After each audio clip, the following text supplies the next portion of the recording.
for a doctor. Start over. Do you know how long it takes for a doctor to amass enough wealth where he can take off 2 to 4 weeks in a year with no pay?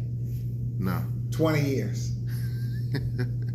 20 years. Now this assumption is that this doctor is the first line in this family to start working and making some real money. Right. I'm not talking about an inherited doctor. Okay. That already was set up before he got started. I got clients whose children coming out of college where their parents have already saved a couple $100,000 for them. Right. Okay, right. I'm not talking about that one. I'm talking about the one who was first generation out of poverty that made it as a doctor.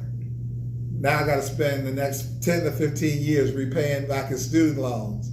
Okay, and then establishing a home and a family, sending his kids to private school, okay, at the same time, while he's paying off his student loans and trying to save some money at the same time and maintain a lifestyle that's commensurate with his peer group. 20 years. 20 years. What should the doctors do different then? Ain't much you can do different. Ain't much you can do different because the wage scale, now if you're a specialist like a cardiologist or anesthesiologist, something like that, who makes $500,000, $600,000, $700,000 a year, that's different. But a practicing doctor who's making $200,000 to $300,000 a year, take home 60% of that,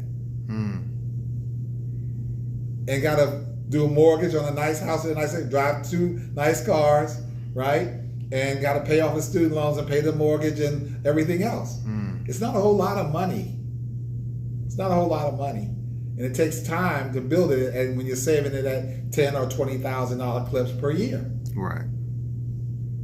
So you think about it, if you're able to even save $20,000 a year times 20 years, that's only $400,000. And that's in my retirement account. So how do you help those type of people? You just give them guidance. You give them guidance. Make sure they're making the right decision and choices as they move along. That's all. But numbers don't lie. You only can do what you can do with $1.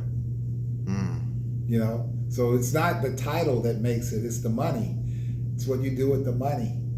So people think doctor, lawyer, this and that. You'd be surprised that they've been practicing for 20 years. They're not set yet.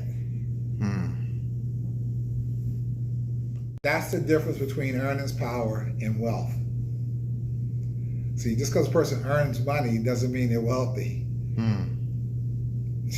They're not the same thing. They're not synonymous.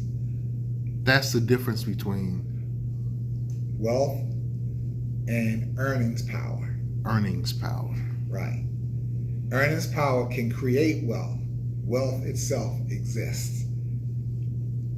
So when we talk about legacy, transferring wealth from one generation to the next, that's where it's at. Your kids don't have to work because they have the money. I said that doctor has to work just to get the right to take off some time, not because he's a doctor. That's just earning power. So that's the difference.